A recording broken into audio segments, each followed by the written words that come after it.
এক সাহাবার মেয়ের বিয়ে, সব আয়োজন শেষ, সুগন্ধি বাকি ছিল, শিশি নিয়ে নবীর দরবারে। নবীজি জিজ্ঞেস করলেন, সব কেনাকাটা শেষ? ইয়া রাসূলুল্লাহ শেষ, একটা জিনিস বাকি আছে। তো কোন জিনিসটা? বলে যে ইয়া রাসূলুল্লাহ একটু আতর, পারফিউম, ফ্লেভার বাকি আছে, তো কিনে নাও দোকান থেকে।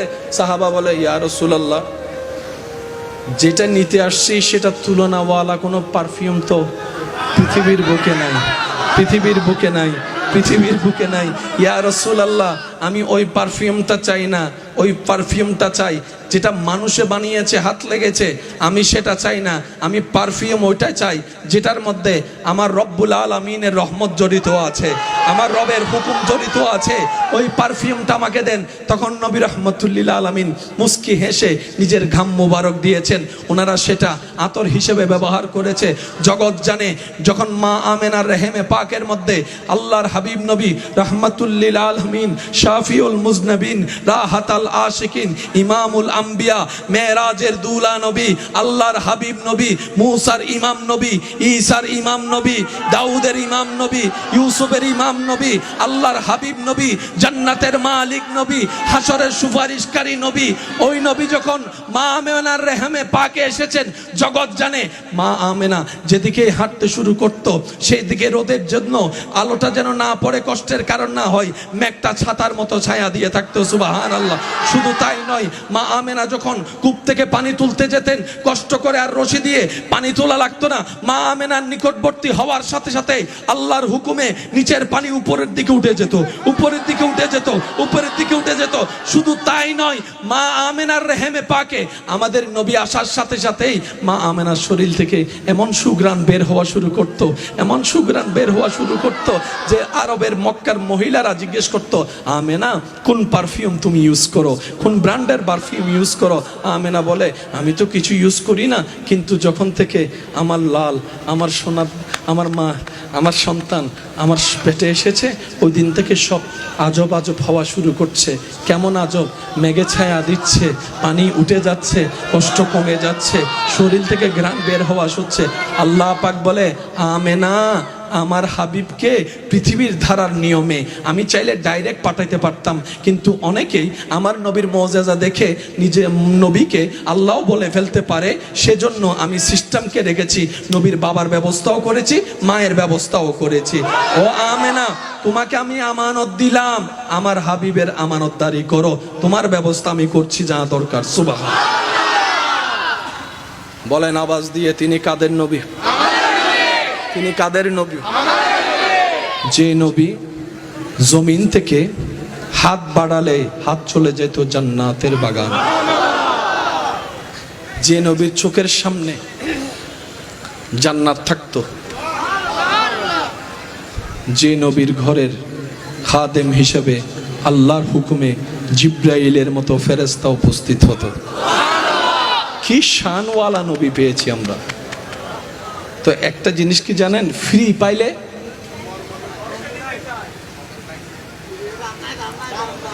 বলেন না, ফ্রি পাইলে দাম।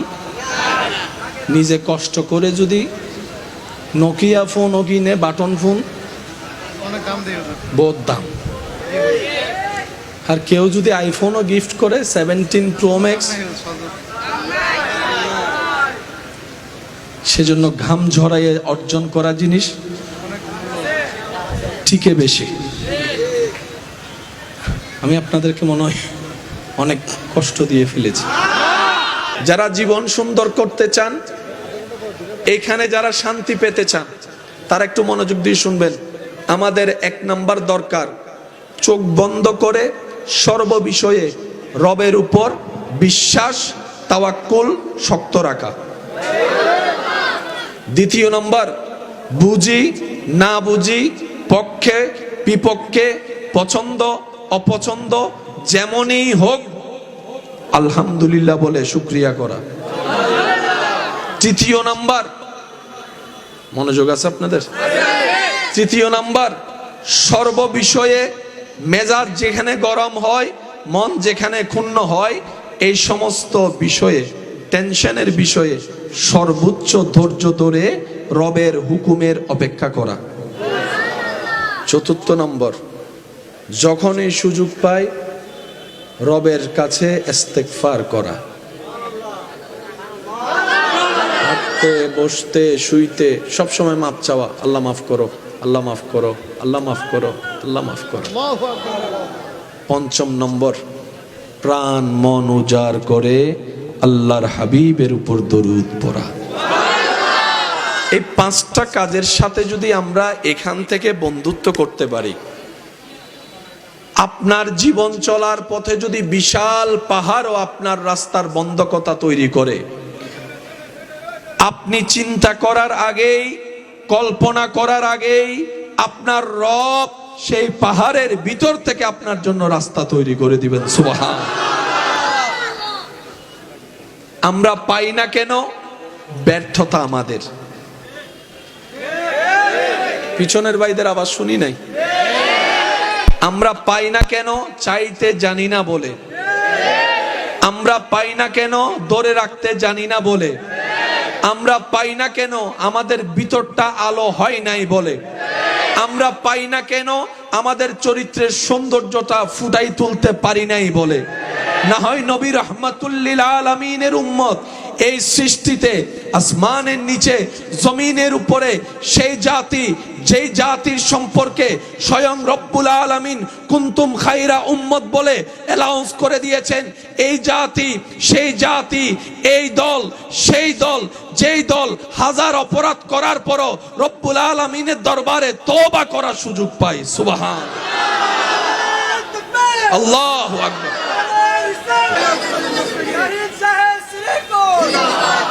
ইমানদার ভাইয়ের আওয়াজ দিয়ে বলুন, আল্লাহ আমাদের প্রতি যে পরিমাণ দয়াবান, অন্য কারো প্রতি এত দয়া কখনো দেখায়। মনোযোগ আছে সবার আপনাদের? জান্নাতে যেতে গেলে নেক আমলের দরকার, কম না বেশি? তো বেশি নেক আমল করতে গেলে বেশি হায়াতেরও দরকার। আমাদের হায়াত একটা সময় তো মানুষ মারা যাওয়ার আগে অন্তত দাঁত ফললে মানুষ বুঝতো আর টাইম শেষ। দাড়ি টাড়ি পাকলে, দাঁত পড়ে গেলে তো বুঝতো যে আমার টাইম। এখন তো দাঁত শক্ত থাকতে থাকতে চলে যাচ্ছে না অনেকে, অনেক যুবক চলে যাচ্ছে। ইদানিং কালে বয়স্কর চাইতে বেশি ইয়ংরাই দাঁত পড়ার আগেই চলে যাচ্ছে, দাড়ি সাদা হওয়ার আগেই। হায়াত একদম অল্প। সেই স্কুলে পড়া, সেই স্কুল জীবন, মক্তবের জীবন, চোখ বন্ধ করলে মনে হয় এই তো কিছুদিন আগেই তো মক্তবে গিয়েছিলাম, এই কিছুদিন আগে তো ক্লাস 2-3-তে পড়েছিলাম, এই কিছুদিন আগেই তো মাত্র স্কুল ড্রেসটা গায়ের মধ্যে লেগেছিল। চোখের পলকে কেমন জানি ক্যালেন্ডারের পাতা পাল্টাতে পাল্টাতে 1995 শেষ, 1999 শেষ, 2000 শেষ, 2005 পাল্টাই গেল, 2010 চেঞ্জ হয়ে গেল, 15 গিয়ে 20 হয়ে এখন 25-এ আছি। কি পরিমাণ দ্রুত আমাদের হায়াত শেষ হয়ে যাচ্ছে। একদম শর্টকাটে বোঝার জন্য সপ্তাহে শুক্রবার দেখলেই বুঝতে পারবেন। শুক্রবারে জুমার নামাজটা পড়ে ঘরে এসে খাওয়া দাওয়া আরাম করতে না করতেই আবার মসজিদের মিনার থেকে আসরের আজানের আওয়াজ শুনতে পাই আমরা। অনেকে তো বলেই ফেলে, এখন মাত্র জুমাটা পড়ে আসলাম, এখনই আসরের আজানের ডাক চলে আসলো। একটু খেয়াল করলেই দেখা যাবে প্রচুর শক্তিতে, গতিতে আমাদের হায়াত শেষ হয়ে যাচ্ছে। এক একটা সেকেন্ড আমাদেরকে অন্ধকার কবরের দিকে টেনে নিয়ে যাচ্ছে। সেই নিঃশ্বাস বন্ধ হওয়ার কঠিন যন্ত্রণার দিকে আপনাকে আমাকে নিয়ে যাচ্ছে। কথা বলেন ঠিক কিনা? আজ কিছুদিন যাবত অসুস্থতার নিয়ামতের সাথে আমার বন্ধুত্ব হয়েছে। আমিন। এমন বন্ধুত্ব হয়তো ভালোবেসে ফেলেছে যে ওষুধ খাইলেও যাইতে চাচ্ছে না। তো মনে কোনো দুঃখ নেই, কষ্ট নেই, আপত্তি নেই, কারণ আমরা মুসলিম জাতি, আমাদের ঈমান, আমাদের আকীদা, আমাদের বিশ্বাস, আল্লাহ যখনই যা করেন বান্দার ভালোর জন্যই করেন। আওয়াজ শুনি নাই, আরো জোরে বলেন। সাময়িকভাবে হয়তো জীবন চলার মধ্যে একটু বাধা, একটু কষ্ট হতো, হয়তো আমাকে সহ্য করতে হচ্ছে। এটার বিনিময় যে আল্লাহ পাক আমার কল্পনার চাইতে বেশি দিবেন, এতটুকু বিশ্বাস আমার আছে। ওয়াদা করেছি, নিয়ত করেছি হাজিরা হওয়ার জন্য। রব্বুল আলামিন আমি অদম অযোগ্যকে সুযোগ দিয়েছেন হাজিরা দেওয়ার জন্য। আমি আমার ভাইদের কাছে বিনয়ের সাথে অনুরোধ রাখব, আল্লাহ তাআলা আমি অধমকে যেটুকু সময় এই পরিস্থিতিতে বলার সুযোগ দিবেন, এই সময়টুকু সবাই একটু মনের কান দিয়ে শোনার চেষ্টা করবেন। সবাই বলি ইনশাআল্লাহ। সবার আওয়াজ আমি পাই নাই, সবাই মিলে বলেন ইনশাআল্লাহ। আর আজকে যেহেতু আমি অসুস্থ, আমাকে একটু আপনারা বেশি সাপোর্ট দিতে হবে। আমি করব 20%, আপনারা করবেন 80%। পারবেন তো ইনশাআল্লাহ? একবার বলেন মারহাবা। জাযাকাল্লাহ, জাযাকাল্লাহ। প্রত্যেকটা শব্দ মনের কান দিয়ে শোনার চেষ্টা করবেন। অনেক কষ্ট করে এই মাহফিলটা আয়োজন হয়েছে। যার যার জায়গা থেকে সবাই পরিশ্রম করেছে, সহযোগিতা করেছে। কারোটাই বাদ দেওয়ার কোনো সুযোগ, কারোটাই ছোট করে দেওয়ার কোনো সুযোগ। কিন্তু মূলত মনের চোখ দিয়ে দেখলে দেখবেন সবাই রোবটের কাজ করেছে, আসল কাজ মওলাই করে দিয়েছে। এখানে অনেক মাহফিল কমিটির ভাইয়েরা আছেন, কিংবা আমার আওয়াজ শুনছেন। অনেক সময় দেখা যায় নির্দিষ্ট তারিখ মাহফিল চলে আসে, কিন্তু সেই পরিমাণ অর্থ হাতে থাকে না। কিন্তু মাহফিল শেষ হওয়ার আগে আগেই এমনও পর্যন্ত শোনা হয়েছে যতটুক প্রয়োজন তার চাইতে ওভার হয়েছে। আপনাকে আমার কথা বুঝতেছেন? যাদের জবান আছে তারা একটু আওয়াজ দিয়ে বলেন সুবহানাল্লাহ। আল্লাহ কখনো কাউকে ঠেকায় রাখে না। এটা আল্লাহ পাকের একটা নিজাম, এটা আল্লাহ পাকের একটা শান। যাদের রিজিকের দায়িত্ব রব নিয়েছেন তারা কখনো উপবাস থাকে না। সুবহানাল্লাহ বলেন।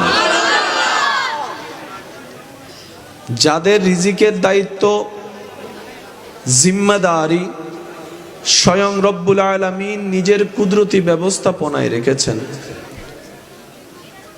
গাছের ডালে বসে থাকা সে ছোট্ট পাখিটা যেটা সকালবেলা ভোর হতে না হতেই বের হয়ে যায় খালি পেটে,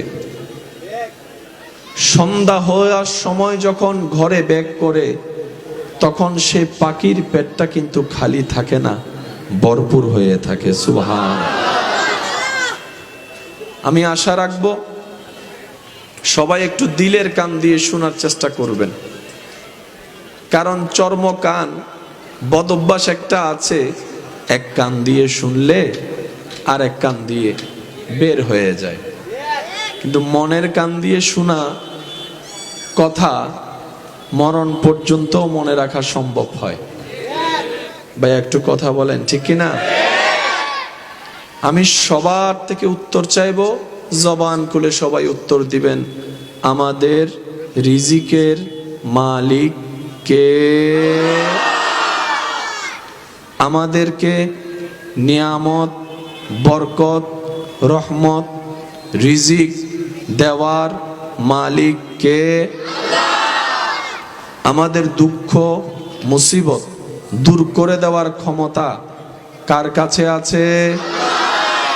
আমাদের অভাব দূর করে সচ্ছলতা ফিরিয়ে দেওয়া, আমাদের লসটাকে লাভ পর্যন্ত পৌঁছায় দেওয়া, আমাদের অশান্ত দিলকে শান্তি এনে দেওয়া, গোমরা মুখে হাসি ফুটাই দিতে যিনি পারেন, আওয়াজটা বুলন্দ করে বলুন, তিনি কে? সেই আল্লাহ আছে নাকি নাই? আপনার সেই আল্লাহ দেখে কি দেখে না? শুনে কি শুনে না? জানে কি জানে না? দিতে পারে কি পারে না? এই বিশ্বাস, এতটুক বিশ্বাস দিলের গভীর থেকে যার থাকবে রবের প্রতি, হয় না আরো জোরে জোরে, এই এতটুক বিশ্বাস চোখ বন্ধ করে যার হৃদয় থেকে যত মজবুত ভাবে রবের উপর থাকবে যে আমার একজন আল্লাহ আছেন, যিনি রহমান, যিনি রহিম, যিনি গফফার, যিনি সত্তার, যিনি খালিক, যিনি মালিক, সুবহানাল্লাহ বলতে থাকি, যিনি রাজ্জাক, যিনি সত্তার, যিনি আলেম, ওই আল্লাহ যার আছে, ওই আল্লাহ যার স্রষ্টা, ওই সৃষ্টির কখনো টেনশন করতে হয় না, ভাবনা করতে হয় না, পেরেশান করতে হয় না, পেরেশানির মধ্যে থাকতে হয় না। কারণ অন্তর যখন শয়তানি কিংবা দুনিয়ার বিভিন্ন প্রেক্ষাপটে অন্তরকে ভেঙে দেয়, ব্রেনকে নিস্তব্ধ করে দেয়, অন্তর যখন, মন যখন খারাপ হয়ে যায়, ওই ঈমানের স্ফুলিঙ্গ ওইখানে গিয়ে জানাই দেয়, আরে মন খারাপ করস কেন? তোর তো একজন মালিক আছে, তোর তো একজন খালিক আছে, তোর তো একজন আল্লাহ আছে, যিনি ইন্নাল্লাহা আলা কুল্লি শাইইন কাদির, পাথরের ভিতর থেকেও চাইলো গাছ তুলে ফুল ফুটাই ফেলতে পারে। সুবহানাল্লাহ, তাকবীর, রিসালা, মদিনা, আওয়াজ দিয়ে বলুন, ওইজন, ওইরকম একজন আল্লাহ স্রষ্টা কি আমার, আপনার, আমাদের আছে? ফুল বলি আমায় বলেন, আছে? এখনো আছে, ভবিষ্যতেও থাকবে, যে কোনো সময় দিতে পারে। তাহলে আমাদের দুই নম্বরই করার কোনো দরকার, কারো টাকা মেরে খাওয়ার কোনো দরকার, এক নাম্বার জিনিস বলে দুই নাম্বার দেওয়ার কোনো দরকার, ওজনের মধ্যে কম দিয়ে লাভের খাতাটার মধ্যে অঙ্ক সংখ্যা যোগ বেশি করার দরকার। যে থাকবে নিজের জীবনের মধ্যে স্বচ্ছতা, তার পরিবারের রিজিকের কখনো কমতি হবে না। চট্টগ্রামের ভাষায় একটা কথা প্রচলন আছে, জিয়েন তাড়াতাড়ি আই, ইয়েন তাড়াতাড়ি যায়। জিয়েন সহজে আই, ইয়েন সহজে যায়। গামজরা ইয়েরে হকরুদ্দিতা ইয়েরে জিয়েন অর্জন করে, ইয়েন নিজরতা হে, ফুয়ামাইয়েরতা হে, নাতি নাতনিরতা হে। এই কথায় কারো কোনো দ্বিমত বলে না, কারো কোনো দ্বিমত। দুই নাম্বারই করে ইনকাম করা টাকা দেখতে আধিক্যতা দেখালেও ভিতরে কিন্তু উপরে ফিটফাট, ভিতরে এমন এমন জায়গায়, এমন এমন ইস্যুতে সেই টাকা আপনার খরচ হয়ে যাবে, 10,000 টাকার জায়গায় 50,000ও টান দিবে। নতুন নতুন এমন সিচুয়েশন আপনার সামনে চলে আসবে, আপনি ডান বাম আর খত খুঁজে পাবেন না। কারণ কি? টাকা এসেছে, বরকত উঠে গিয়েছে, ঘর হয়েছে, রহমত উঠে গিয়েছে। মুসলমানরা বলে, আমার সেই দুনিয়ার চোখে দেখা অট্টালিকার দরকার নাই, সেই না দেখা অদৃশ্য রহমতের দরকার, অদৃশ্য বরকতের দরকার। কারণ আমার রব যখন বরকত দেয়, এখানে অনেক মানুষ আমার সাথে সাক্ষী দিয়ে একমত হবে, অনেক সময় খাবার আয়োজন করে 10 জনের, 30 জন খাবার পরও কিছু খাবার বাকি থেকে যায়, বরকত হয়ে বলে সুবহানাল্লাহ। এই সিচুয়েশন দেখেছেন এরকম অনেক মানুষ এখানেও। একটু স্বীকারোক্তি দেন না ভাই, সাক্ষী আছে না নাই? তখন আমরা সবাই বলি বরকত হয়েছে। 5 জনের খাবার 10 জনে খেয়েছে, তারপরও থেকে গিয়েছে, বরকত হয়েছে, বরকত হয়েছে। আমাদের সাথে তো বরকতের সম্পর্ক, আমাদের সাথে তো রহমতের সম্পর্ক। আমরা কেন অন্যায়ভাবে 2 নাম্বারিতে তো যাওয়ার দরকার নেই। আমাদের যদি মাথার উপর ছায়া না থাকতো, বেওয়ারিশ হতাম, তাহলে আমরা 2 নাম্বারি করাটা মানা যেত। কিন্তু আমরা তো এমন সৌভাগ্যবান বান্দা হিসাবে আল্লাহ পেয়েছি, উম্মত হিসেবে নবী রাহমাতুল লিল আলামিনকে পেয়েছি। আমরা পিছনে যাওয়ার 2 নাম্বারি করার কোনো আসলে দরকার, আমাদের দরকার কি? 1 নাম্বার মনোযোগ কি আছে সবার? যারা জীবন সুন্দর করতে চান, এখানে যারা শান্তি পেতে চান, তারা একটু মনোযোগ দিয়ে শুনবেন। আমাদের 1 নাম্বার দরকার, চোখ বন্ধ করে সর্ববিষয়ে রবের উপর বিশ্বাস, তাওয়াক্কুল শক্ত রাখা। 2 নম্বর, বুঝি না বুঝি, পক্ষে বিপক্ষে, পছন্দ অপছন্দ যেমনই হোক আলহামদুলিল্লাহ বলে শুকরিয়া করা। 3 নাম্বার, মনোযোগ আছে আপনাদের? 3 নাম্বার, সর্ববিষয়ে মেজাজ যেখানে গরম হয়, মন যেখানে ক্ষুণ্ণ হয়, এই সমস্ত বিষয়ে, টেনশনের বিষয়ে সর্বোচ্চ ধৈর্য ধরে রবের হুকুমের অপেক্ষা করা। 4 নম্বর, যখনই সুযোগ পায় রবের কাছে ইস্তেগফার করা। হাঁটতে বসতে শুইতে সবসময় মাপ চাওয়া, আল্লাহ মাফ করো, আল্লাহ মাফ করো, আল্লাহ মাফ করো, আল্লাহ মাফ করো।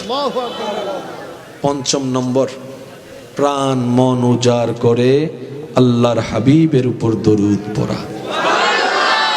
এই 5টা কাজের সাথে যদি আমরা এখান থেকে বন্ধুত্ব করতে পারি, আপনার জীবন চলার পথে যদি বিশাল পাহাড় ও আপনার রাস্তার বন্ধকতা তৈরি করে, আপনি চিন্তা করার আগেই, কল্পনা করার আগেই আপনার রব সেই পাহাড়ের ভিতর থেকে আপনার জন্য রাস্তা তৈরি করে দিবেন। সুবহান।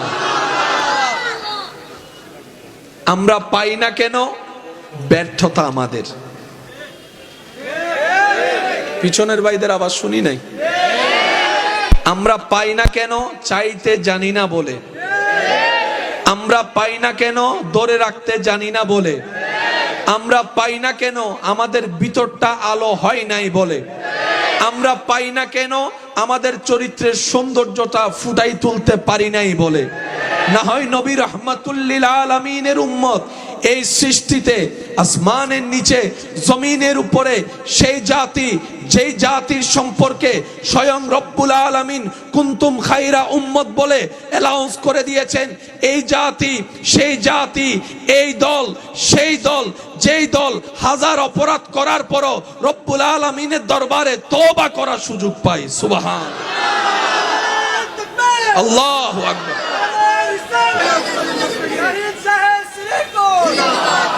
ইমানদার ভাইয়ের আওয়াজ দিয়ে বলুন, আল্লাহ আমাদের প্রতি যে পরিমাণ দয়াবান, অন্য কারো প্রতি এত দয়া কখনো দেখায়। মনোযোগ আছে সবার আপনাদের? জান্নাতে যেতে গেলে নেক আমলের দরকার, কম না বেশি? তো বেশি নেক আমল করতে গেলে বেশি হায়াতেরও দরকার। আমাদের হায়াত, একটা সময় তো মানুষ মারা যাওয়ার আগে অন্তত দাঁত ফললে মানুষ বুঝতো আর টাইম শেষ। দাড়ি টাড়ি পাকলে, দাঁত পড়ে গেলে তো বুঝতো যে আমার টাইম। এখন তো দাঁত শক্ত থাকতে থাকতে চলে যাচ্ছে না অনেকে, অনেক যুবক চলে যাচ্ছে। ইদানিং কালে বয়স্কর চাইতে বেশি ইয়ংরাই দাঁত পড়ার আগেই চলে যাচ্ছে, দাড়ি সাদা হওয়ার আগেই। হায়াত একদম অল্প। সেই স্কুলে পড়া, সেই স্কুল জীবন, মক্তবের জীবন, চোখ বন্ধ করলে মনে হয় এই তো কিছুদিন আগেই তো মক্তবে গিয়েছিলাম, এই কিছুদিন আগে তো ক্লাস 2-3-তে পড়েছিলাম। এই কিছুদিন আগেই তো মাত্র স্কুল ড্রেসটা গায়ের মধ্যে লেগেছিল। চোখের পলকে কেমন জানি ক্যালেন্ডারের পাতা পাল্টাতে পাল্টাতে 1995 শেষ, 1999 শেষ, 2000 শেষ, 2005 পাল্টাই গেল, 2010 চেঞ্জ হয়ে গেল, 15 গিয়ে 20 হয়ে এখন 25-এ আছি। কি পরিমাণ দ্রুত আমাদের হায়াত শেষ হয়ে যাচ্ছে। একদম শর্টকাটে বোঝার জন্য সপ্তাহে শুক্রবার দেখলেই বুঝতে পারবেন। শুক্রবারে জুমার নামাজটা পড়ে ঘরে এসে খাওয়া দাওয়া আরাম করতে না করতেই আবার মসজিদের মিনার থেকে আসরের আজানের আওয়াজ শুনতে পাই আমরা। অনেকে তো বলেই ফেলে, এখন মাত্র জুমাটা পড়ে আসলাম, এখনই আসরের আজানের ডাক চলে আসলো। একটু খেয়াল করলেই দেখা যাবে প্রচুর শক্তিতে গতিতে আমাদের হায়াত শেষ হয়ে যাচ্ছে। এক একটা সেকেন্ড আমাদেরকে অন্ধকার কবরের দিকে টেনে নিয়ে যাচ্ছে। সেই নিঃশ্বাস বন্ধ হওয়ার কঠিন যন্ত্রণার দিকে আপনাকে আমাকে নিয়ে যাচ্ছে। কথা বলেন ঠিক কিনা? নবী রাহমাতুল্লিল আলামিন বলে, ইয়া রব, আমার উম্মত হায়াত কম, আগের উম্মতের হায়াত বেশি। তো বেশি নেক আমল করতে গেলে তো বেশি হায়াত, বেশি সময়ের, বেশি বিচারে তো দরকার আছে। ইয়া রব, আমার উম্মতের হায়াত তো 100 থেকে কমতে কমতে 90, 95, 80 কমতে কমতে এখন তো 30, 35, 40-এর মধ্যে চলে আসছে। চোখের পলকেই মানুষ মারা যাচ্ছে। প্রত্যেক দিন পত্রিকায় খবর আসছে, কোনো না কোনোভাবে মানুষ মৃত্যুবরণ করছে।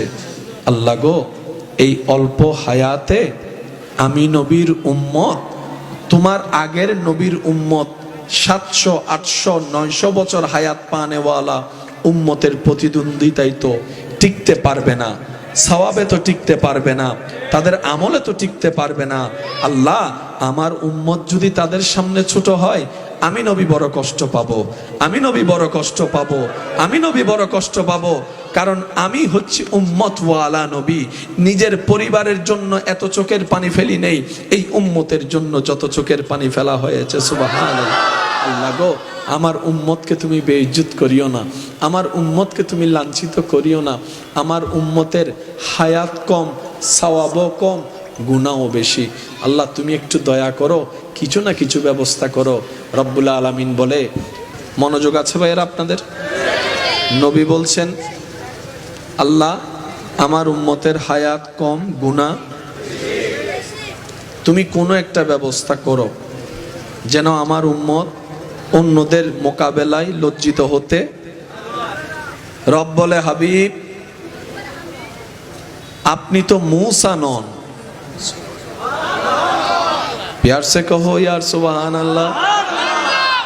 আল্লাহ বলে, হাবিব, আপনি তো ঈসা নন, আপনি তো নবীদের নবী, ইমামুল আম্বিয়া, রাহমাতুল লিল আলামিন। আপনার শান যেমন আলাদা, আপনার উম্মতের শান ও সব উম্মতের ভিতর আলাদা। হাবিব, আপনার মন ছোট করার দরকার নেই, আপনার উম্মতকে জানিয়ে দিন, বৎসর আমি আল্লাহ একটি রাত দিব, যেই রাতে আপনার উম্মত দাঁড়িয়ে ইবাদত করলে, জেগে ইবাদত করলে, সে ইবাদত করবে এক রাত। আমি আল্লাহ সুপ্রিম কোর্ট থেকে ডান কাঁধের ফেরেশতাকে রায় দিয়ে দিলাম, আমার নবীর উম্মত যদি এই রাতে ইবাদত করে, খবরদার এক রাতের হিসাব লিখিও না, 1000 মাসের ইবাদত লিখে দিও। ইন্না আনজালনাহু ফি লাইলাতিল কদর ওয়া মা আদরাক মা লাইলাতুল কদর লাইলাতুল কদরে খায়রুম মিন আলফি শাহর। সুবহানাল্লাহ। কি আরো জোরে বলা যাবে? পরিশ্রম কয় রাত? বেতন হচ্ছে 1000 মাস। হায়াত কমিয়ে দিয়েছেন, সওয়াব হায়াত কমিয়ে দিয়েছেন, সওয়াব বাড়িয়ে দিয়েছেন, শুধু একমাত্র নবী রাহমাতুল লিল আলামিনের নিসবতের কারণে। আসুন একটু গভীরে যাচ্ছি অল্প সময়। জান্নাতে যেতে গেলে যে সওয়াবের দরকার, এই সওয়াব অর্জনের হাজার মাধ্যমের একটা মাধ্যমের নাম হজ। কিন্তু হজ করতেই তো এখন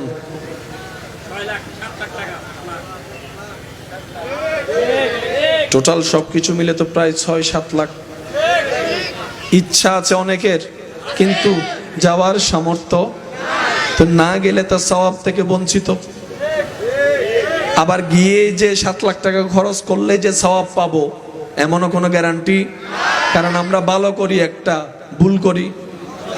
মাশাআল্লাহ বলেন, আমরা ভালো করি, ভুল করি, তো সওয়াব আছে এখানে পাওয়া যায়, কিন্তু আনতে আমরা পারি না, আমাদের ব্যর্থতা। নবী বলে, আল্লাহ তুমি হজ ফরজ করেছো, আমার অনেক উম্মত অর্থনৈতিকভাবে দুর্বল হবে, তো সবার জন্য যদি ফরজ হয় তারা তো গুনাহগার হয়ে যাবে। রব বলে যে আপনি টেনশন করিয়েন না, আমি রায় দিয়ে দিলাম যারা সামর্থ্যবান তারা হজ করবে, যাদের সামর্থ্য হয় নাই তাদের কাছে কোনো প্রশ্নও নাই, জিজ্ঞাসাও নাই। ফাঁসাই দিচ্ছে না বাঁচাই দিচ্ছে? আমি শুনি নাই, সবার মুখে শুনতে চাই। আমাদেরকে কি ফাঁসাই দিচ্ছে নাকি বাঁচাই দিচ্ছে? জাহান্নামে ঠেলছে নাকি জান্নাত সহজ করছে? এবার নবী বলে, আল্লাহ তুমি দয়া করে মাফ করে দিয়েছো, এটা তোমার দয়া, কিন্তু তুমি তো আহকামুল হাকিমিন কাদের ও মালিক, তুমি চাইলে তো সওয়াবটা তো দিতে পারো। আল্লাহ পাক বলে যে কাকে দিতাম? নবী বলে যে যারা যাইতে পারে না তাদেরকে তো তুমি চাইলে দিতে পারো, তুমি তো ইন্নাল্লাহ আলা কুল্লি শাইইন কাদির।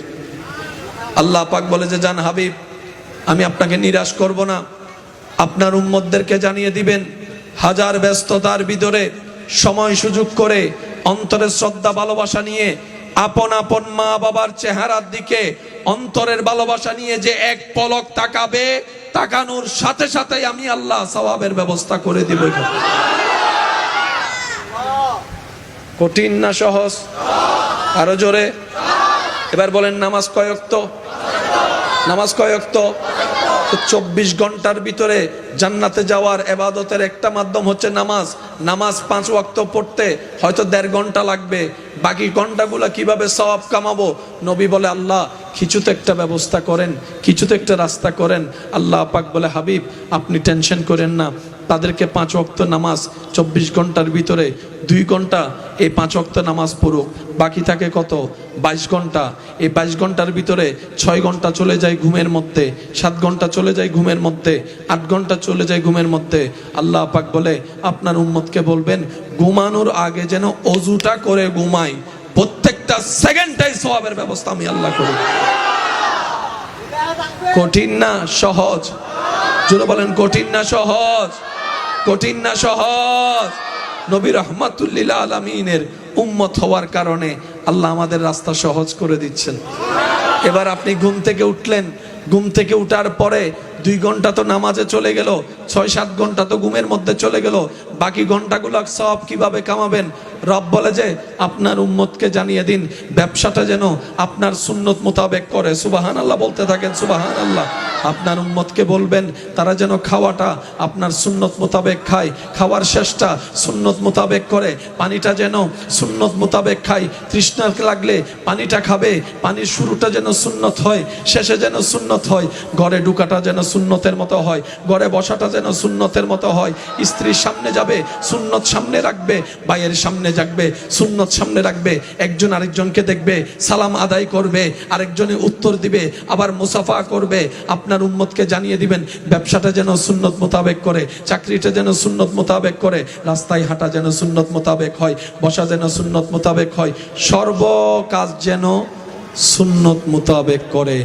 কাজে কাজ হয়ে যাবে, সওয়াবে সওয়াব হয়ে যাবে। কঠিন না সহজ? আরো জোরে বলেন।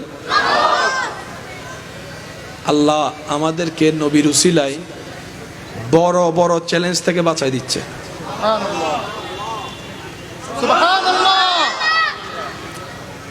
আমরা জান্নাত পাবো না কেন জানেন? এটার বাস্তব প্রমাণ এখানে আছে। সুবহানাল্লাহ বলে গুনাহ না সওয়াব? এটাই আমরা নিতে পারি না। অনেককে দেখবেন আওয়াজও করছে না। এতটুকু চিন্তা করেন, রবের প্রশংসা করলে খুশি হবে কে? নারাজ হবে কে? শয়তান। নারাজ হবে কে? ওই আপনারে বলতে দিচ্ছে না। আপনি মনে করছেন আপনি বলছেন না, না না, আপনারা বলতে দিচ্ছে না। যে এবার এই বুঝটা যারা বুঝেছেন তারা একবার বলেন সুবহানাল্লাহ, মাশাআল্লাহ। আর একটু জোরে বলেন। এবার একই আওয়াজে দরুদ শরীফ পড়েন, আল্লাহুম্মা।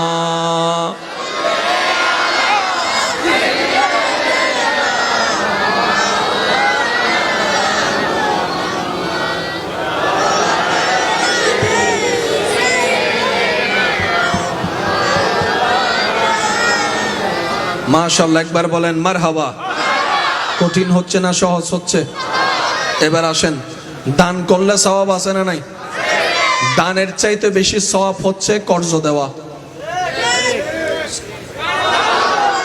নবীজি বলছেন, কেউ কারো বিপদে যদি পাশে দাঁড়িয়ে রবের সন্তুষ্টির জন্য রবের দেওয়া নিয়ামত থেকে, বরকত থেকে, রিজিক থেকে কাউকে কিছু সাহায্য করে,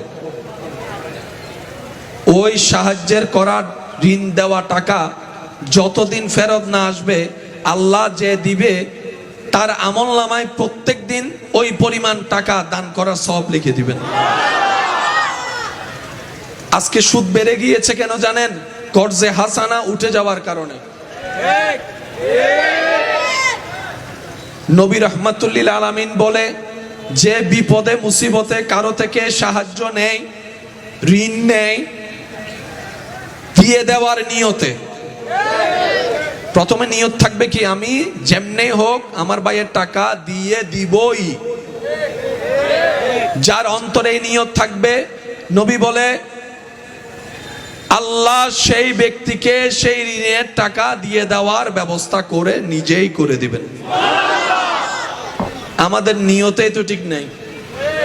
আমরা যদি কর্জে হাসানার সেই সিস্টেম চালু করতে পারি, সবার সমস্যা একজন আরেকজনকে সাপোর্ট দিতে পারি আল্লাহর ভয়ে, নবীর প্রেমে, তাহলে ওই পশ্চিমাদের চালু করা সেই কুকৌশল, যেই সুদের কারণে টাকার দাম কমে যাচ্ছে, দিন দিন জিনিসের দাম বেড়ে যাচ্ছে, এই সুদের কারণেই আজকে পৃথিবীর মধ্যে এত দুরবস্থা শুরু হচ্ছে।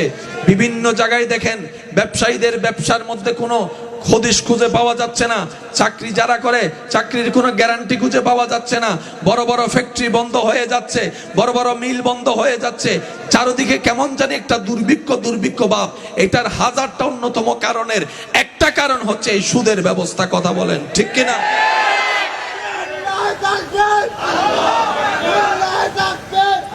উচ্চ আওয়াজ একবার বলেন মারহাবা। আরো জোরে বলেন মারহাবা। আল্লাহ এবং রসুলের বিধানের বাইরে যতই যাব, নিজের পায়ে নিজে কুড়াল মারতে হবে আমাদের। আসুন, আমার কথা কি কে কষ্ট পাচ্ছেন? যারা সুদের সাথে লাগছে তাদেরকে জিজ্ঞেস করবেন, সুদ নেওয়ার আগে মনে হয়েছিল দেওয়া সহজ, লাগার পরে বুঝতে পারছে কত দানে কত চাল। আগে যা অল্পতে বরকত হতো এটাও নাই। এদিকে বাজে গেছে, ওদিকে বাজে গেছে, কারেন্ট বিল আটকে গেছে, ঘর ভাড়া বাইক গেছে। তখন সে ভাবনায় পড়ে, ভাবতে থাকে আজকে থেকে 1.5 বছর আগেও তো অল্প ইনকাম করে মোটামুটি টেনশন ফ্রি ছিলাম, যা হোক দিছি তো, চলছি তো, হয়তো 19-20 হয়েছে, এখন তো তাই ডাইরেক্ট 11-20 হয়ে গেছে, ব্যাপার কি? অন্তর বলে তুমি তখন রবের দয়া নিচে ছিলা, সুদের সাথে লেগে নিজেকে তুমি দয়া থেকে দূরে সরাই নিয়েছো, সেজন্য বরকত বন্ধ হয়ে গিয়েছে। কথা বলেন ঠিক কিনা? আল্লাহ তাআলা আমাদেরকে একটু বুঝার তৌফিক দান করুন। আল্লাহ তাআলা আমাদেরকে একটা নবী দিয়েছেন, সেই নবীর নাম নবী রাহমাতুল লিল। শেষ ভালো যার সব ভালো, তার আওয়াজ বড় করে দেন, নবী রাহমাতুল লিল। এমন একজন নবী, মাইকের আওয়াজ যতটুকু যাচ্ছে একটু মনোযোগ, যাকে আল্লাহ সর্বদিকে বেমিসাল বানিয়েছেন। সর্বদিকে, একদিকে দুদিকে না, সর্বদিকে।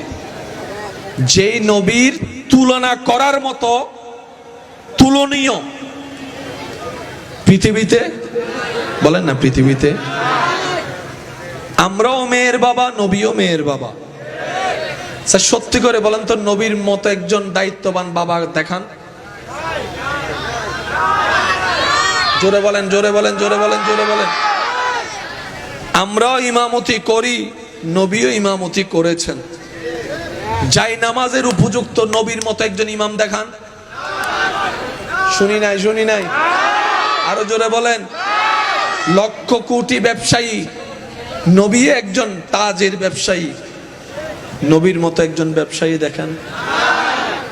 আমাদেরও জবান আছে, নবীরও জবান আছে। আমাদের জবানে সত্যের তুলনায় মিথ্যার অংশ বেশি, আলোর তুলনায় অন্ধকারের অংশ বেশি। আর নবীর জবান এমন জবান, যে জবানে জীবনে কোনোদিন একটা মিথ্যা বাক্য তো দূরের কথা, একটা মিথ্যা শব্দ পর্যন্ত বলে নাই। আল্লাহ যাকে স্বইচ্ছায় সর্বদিকে আলাদাভাবে তৈরি করেছেন, তিনি আপনার আমার নবী রাহমাতুল লিল। মাশাআল্লাহ, একটু জোরে বলেন, নবী রাহমাতুল লিল। जिसका कोई सानी नहीं वो नबी हमारा है, जिसका कोई सानी नहीं वो नबी हमारा है। যে দেখেছে আমাদেরকে কত হাজার বার ভুলে স্মরণ করতে হয়েছে, চেহারাটা মনে করতে হয়েছে। নবীজিকে যারা একবার দেখেছে, জীবনে কোনোদিন চেহারা ভুলে না। সুবহানাল্লাহ রাইখা দেন, ঘরে যাইয়া বলেন, আর একটু ছোট কইরা বলেন। আমাদের নবীজিকে যে একবার দেখেছে আর ভুলে নাই, আর ভুলে নাই, আর ভুলে নাই। সৌন্দর্যের উপমা, সবাই চাঁদের দিকে আঙ্গুল তোলে, সেই আসমানের চাঁদ অপলক নয়নে যার চেহারার দিদার করে, তিনি আপনার আমার নবী রাহমাতুল লিল। যিনি উর্দু গমন করলেই মেরাজ হয়ে যায়, যিনি জমিনে চললেই আসরা হয়ে যায়, যিনি কাউকে শাদী করলে উম্মাহাতুল মুমিনিন হয়ে যায়, যিনি মায়ার নজর দিয়ে কাউকে তাকাইলে সাহাবী হয়ে যায়, যিনি রবের কাছে দোয়া করে চাইলেই ফারুকে আজম হয়ে যায়, যার মাধ্যমে দুনিয়াতে আসলেই হাতুনে জান্নাত হয়ে যায়, যিনি কপালে গলায় চেহারায় চুমু দিয়ে অন্তরে লাগালে হাসান ও হুসাইন হয়ে যায়, যিনি কাউকে যাই নামাজে দাঁড়ানোর অনুমতি দিলেই সিদ্দিকে আকবর হয়ে যায়, তিনি আপনার আমার নবী, আমাদের নবী। বলতে থাকেন আমাদের নবী, আরো জোরে বলেন আমাদের নবী, আওয়াজ দিয়ে বলেন কাদের নবী, কাদের নবী, কাদের নবী। যেই নবীর চোখ মোবারকের কোনো তুলনা হয় না, যেই নবীর নাক মোবারকের কোনো তুলনা হয় না, যেই নবীর রং মোবারকের কোনো তুলনা হয় না, যেই নবীর চেহারা মোবারকের ধরনের তুলনা হয় না, যেই নবীর হাত মোবারকের তুলনা হয় না, যেই নবীর হাঁটা মোবারকের তুলনা হয় না, যেই নবীর বসা মোবারকের তুলনা হয় না, যেই নবীর ব্যবসা মোবারকের তুলনা হয় না, যেই নবীর সংসার মোবারকের তুলনা হয় না, যেই নবীর তকরীরের তুলনা হয় না, যেই নবীর নসিহতের তুলনা হয় না।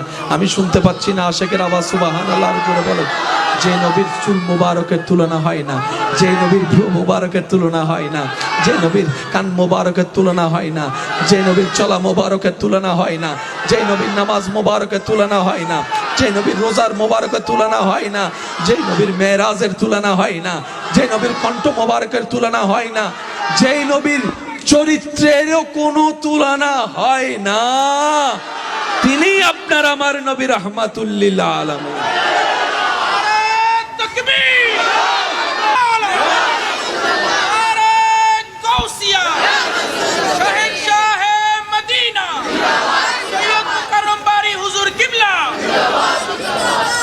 আমাদের গঠনের সৌন্দর্যের বর্ণনায় কেউ লম্বা,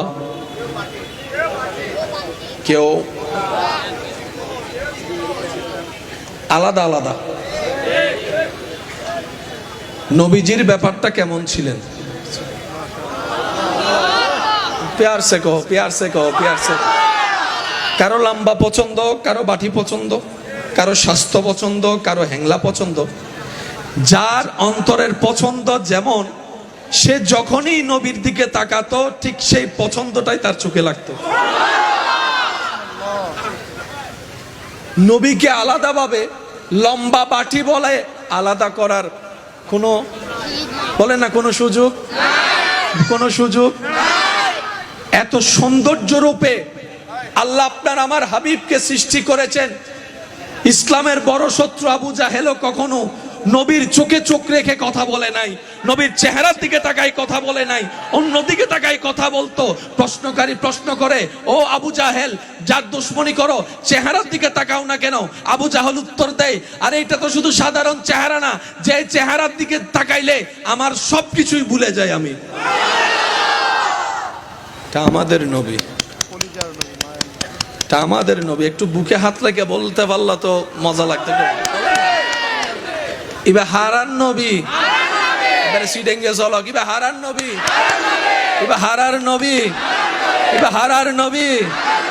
सबसे आला वाला, सबसे बाला वाला, अपनी मौला का प्यारा, दोनों आलम का दूल्हा।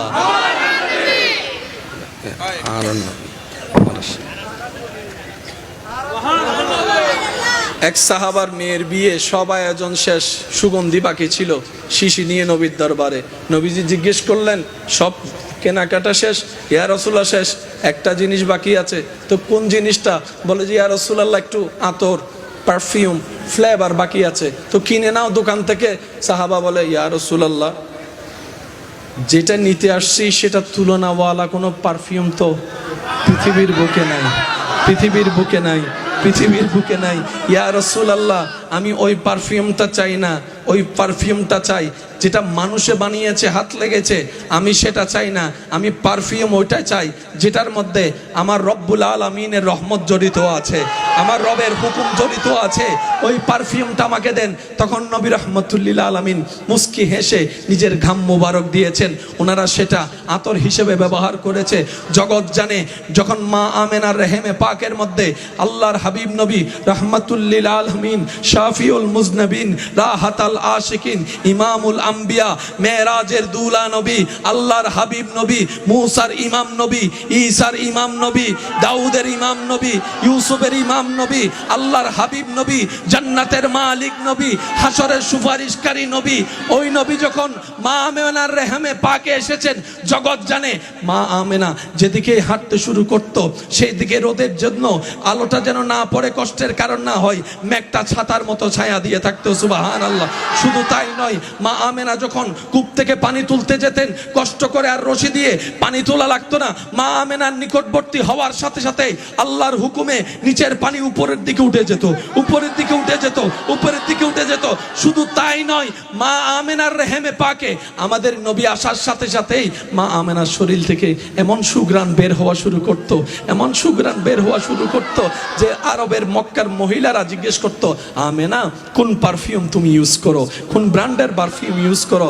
আমেনা বলে, আমি তো কিছু ইউজ করি না, কিন্তু যখন থেকে আমার লাল, আমার সোনা, আমার মা, আমার সন্তান আমার পেটে এসেছে, ওই দিন থেকে সব আজব আজব হওয়া শুরু করছে। কেমন আজব?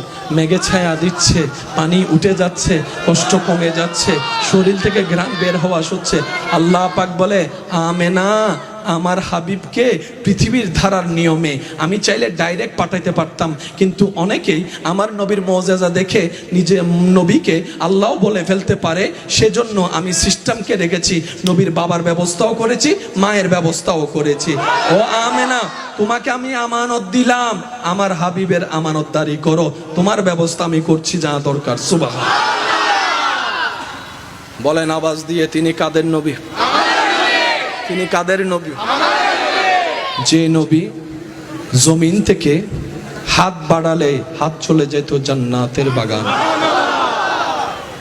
যে নবীর চোখের সামনে জান্নাত থাকতো, যে নবীর ঘরের খাদেম হিসেবে আল্লাহর হুকুমে জিব্রাইলের মতো ফেরেশতা উপস্থিত হতো। কি শানওয়ালা নবী পেয়েছি আমরা। তো একটা জিনিস কি জানেন, ফ্রি পাইলে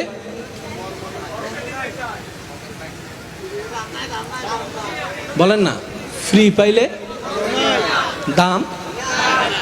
নিজে কষ্ট করে যদি নোকিয়া ফোন ও কিনে, বাটন ফোন, বহুত দাম। আর কেউ যদি আইফোনও গিফট করে 17 প্রো ম্যাক্স, সেজন্য ঘাম ঝরাইয়ে অর্জন করা জিনিস টিকে বেশি। আমি আপনাদেরকে মনে হয় অনেক কষ্ট দিয়ে ফেলেছি, পিছনের ভাইদের কষ্ট হচ্ছে আপনাদের। এতক্ষণ যে পারবো সেটা আমি আসলে বিশ্বাসও করতে পারি নাই, যেমন এতক্ষণ চলবে। আরো আবার নর্মাল বয়সে না, হাই বয়সে। আল্লাহ পাক ওই যে প্রথমে বলেছিলাম, আল্লাহ যতক্ষণ দয়া করে, কথাটা কি মনে আছে নাকি ভুলে গেছেন? আল্লাহ যতক্ষণ দয়া করে। আশিকিন ভাইরা মনোযোগ, সেই নবী যাকে আল্লাহ সর্বদিকে সবার থেকে কি বানিয়েছেন, আলাদা বানিয়েছেন। মূসা নবীর শান কোনো সন্দেহ নাই আজিম। ঈসা নবী আপন মসনদে আসীন, সুবহানাল্লাহ বলেন। ইব্রাহিম নবীকে আল্লাহ যা দিয়েছেন তা অতুলনীয়। আচ্ছা, একটা বড় চমৎকার বিষয় দেখেন, আমরা কালিমা পড়েছি নবী রহমতুল্লিল আলামিনের, তাহলে আমাদের সাথে যা লেনদেন সব নবীর। কখন কে আসছে আসে নাই এগুলোর সাথে তো আমাদের কোনো লেনদেন, কিন্তু আমাদের নবীর উদারতা দেখেন। আমাদের নবী বলে, উম্মত আমার ভাই ঈসাকেও তোমার নবী মানতে হবে। হয় নাই জোরে? নবী যদি না বলতেন, ওনাদের পরিচয় করে না দিতেন, আজকে আলোচনায় ওনাদের জীবনে শোনার কোনো সুযোগ হতো না। নবী অন্য নবীদের পরিচয় করিয়ে দিয়েছেন। আমাদের নবী বলে, আমাকে তো মানবা, আমার শরীয়ত মোতাবেক চলবা, কিন্তু আল্লাহ যাদেরকে নবী রসুল বানিয়ে পাঠিয়েছেন সবাইকে মানতেও হবে, বিশ্বাসও করতে হবে, ভালোবাসতে হবে, সম্মানও করতে হবে। তাহলে আমি নবীও তোমাদের উপর খুশি হয়ে যাব। কত সুন্দর সিস্টেম। আজকে এই জগতে এই সময়ে এসেও আমরা মূসা নবীর নাম ডাইরেক্ট নিই না, হযরত মূসা আলাইহিস সালাম বলি। ঈসার নামটা ডাইরেক্ট ঈসা বলি না আমরা, হযরত ঈসা আলাইহিস সালাম। এই আদবটা দরবারে মুস্তাফা থেকে শিক্ষা পেয়েছি, সুবহানাল্লাহ। সেজন্য মুসলমানদের অলংকারের ভিতর সবচাইতে বড় অলংকারের নাম হচ্ছে আদব, ভদ্রতা, যেটা স্বর্ণ জহরত হীরার চাইতো হাজার হাজার হাজার গুণ বেশি দামি। যার কাছে আদব আছে, এই কথাটা একটু মাথায় রাখবেন। আল্লাহর নিয়ামত আসে কয়েকটা জিনিস দেখে, তোর মধ্যে একটা জিনিসের নাম হচ্ছে আদব। যার কাছে আদব থাকবে আল্লাহর নিয়ামত তার কাছে আসবে। যার কাছে শুকর থাকবে আল্লাহর নিয়ামত তার কাছে আসবে। যার কাছে ধৈর্য থাকবে আল্লাহর নিয়ামত তার কাছে আসবে। এটা আল্লাহ পাকের ওয়াদা, মনে থাকবে ইনশাআল্লাহ। আর সেই নবী বলে, উম্মত তোমরা যখন নামাজ পড়ো আমি নবীর চোখ শীতল হয়ে যায়, আমার অন্তর খুশিতে আত্মহারা হয়ে যায়। উম্মতের নামাজ দেখে নবী খুশি হয়ে যায়।